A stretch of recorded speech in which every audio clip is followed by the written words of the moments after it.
नमस्कार. आजच्या या भागात आपलं स्वागत आहे. आपण रोज इंटरनेट वापरतो. पण कधी विचार केलाय का की आपण काहीतरी टाईप करतो आणि बरोबर तीच माहिती आपल्या स्क्रीनवर कशी येते? इंटरनेटला नक्की कसं कळतं की डेटा कुठे पाठवायचा आहे? चला तर मग आज यामागची जादू उलगडून पाहूया. हाच तो प्रश्न आहे जो आजच्या आपल्या शोधाचा केंद्रबिंदू आहे. म्हणजे जेव्हा आपण ब्राउझरमध्ये google.com असं टाईप करून एंटर दाबतो, तेव्हा पडद्यामागे नक्की काय काय घडतं? चला मग एक एक करून हे रहस्य उलगडूया. तर आपल्या प्रवासातला हा पहिला टप्पा. गोष्ट अशी आहे की कम्प्युटरला Google.com सारखी आपली सोपी नावं कळत नाहीत. त्याला फक्त आकडे समजतात, ज्यांना आपण IP ॲड्रेस असं म्हणतो. मग प्रश्न हा आहे की ह्या नावाचं आकड्यात रूपांतर होतं तरी कसं? ही सगळी जादू करते DNS म्हणजेच डोमेन नेम सिस्टम.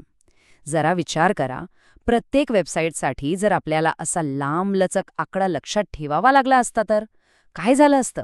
किती कठीण झालं असतं ना? DNS आपलं हे काम खूपच सोपं करून टाकतं. सोप्या भाषेत सांगायचं तर DNS म्हणजे इंटरनेटची फोन डिरेक्टरीच आहे. जसं आपण आपल्या फोनमध्ये नावानं नंबर सेव्ह करतो आणि आपल्याला तो नंबर लक्षात ठेवायची गरज पडत नाही, तसंच काहीसं DNS करतं. ते वेबसाईटच्या नावांना त्यांच्या IP ॲड्रेसशी जोडून ठेवतं. ही उपमा एकदम परफेक्ट आहे नाही का? बरं, पण थांबा. DNSला काही विचारायच्या आधी आपल्या स्वतःच्या डिव्हाइसला सुद्धा एक तात्पुरता पत्ता लागतो. त्याशिवाय ते नेटवर्कवर कोणाशी संपर्कच साधू शकत नाही. मग हा पत्ता मिळतो कसा? इथे मदतीला येतो DHCP. याचं सगळ्यात मोठं वैशिष्ट्य म्हणजे सगळं काही आपोआप होतं. म्हणजे बघा, जेव्हा आपण एखाद्या वायफायला कनेक्ट होतो तेव्हा आपल्याला स्वतःहून कुठलाही IP ॲड्रेस टाकावा लागत नाही, बरोबर? हे सगळं काम पडद्यामागे DHCP करतो. याला आपण आपल्या नेटवर्कचा HR मॅनेजर म्हणू शकतो. जसं ऑफिसमध्ये नवीन जॉईन झालेल्या माणसाला HR सगळं काही समजावून सांगतो, त्याला बसायला जागा देतो, तसंच काहीसं काम DHCP करतं. नेटवर्कमध्ये आलेल्या नवीन डिव्हाइसला त्याचा IP ॲड्रेस आणि बाकीची सगळी माहिती आपोआप देऊन टाकतं. आता इथे एक गंमत आहे. DHCPने दिलेला जो IP ॲड्रेस आहे ना, तो तात्पुरता असतो. पण प्रत्येक डिव्हाइसची एक कायमची ओळखसुद्धा असते, जी कधीच बदलत नाही. चला बघूया या दोन्ही पत्त्यांमध्ये नेमका फरक काय आहे. हे अगदी असं आहे जसा आपला घराचा पत्ता. तो आपण घर बदललं की बदलतो, बरोबर? तो झाला आपला IP ॲड्रेस. पण आपला आधार नंबर, तो तर जन्मापासून एकच राहतो, कायम. तो झाला MAC ॲड्रेस. तो डिव्हाइस बनवतानाच त्याच्या हार्डवेअरमध्ये टाकला जातो. चला, आता लोकल एरियामधून बाहेर पडून जागतिक इंटरनेटच्या दुनियेत जाऊया. झालं असं की इंटरनेट जसजसं वाढत गेलं तसतशी ही जुनी पत्त्यांची सिस्टीम कमी पडू लागली. त्यामुळे एका खूप मोठ्या ॲड्रेस बुकची गरज निर्माण झाली. तर झालं असं की सुरुवातीला जी सिस्टम होती तिला म्हणायचे IPv4. यातून साधारण 4.3 अब्ज पत्ते तयार झाले. त्यावेळी वाटलं, अरे वा, हे तर खूप झाले. पण जसं इंटरनेट वापरणारे लोक वाढले, डिव्हायसेस वाढले, तसे हे सगळे पत्ते संपून गेले. आणि मग या समस्येवर उपाय म्हणून आली IPv6. आता फरक बघा. IPv4चे फक्त 4.3 अब्ज पत्ते आणि IPv6चे 340 ट्रिलियन ट्रिलियन ट्रिलियन. म्हणजे विचार करा केवढा मोठा फरक आहे हा.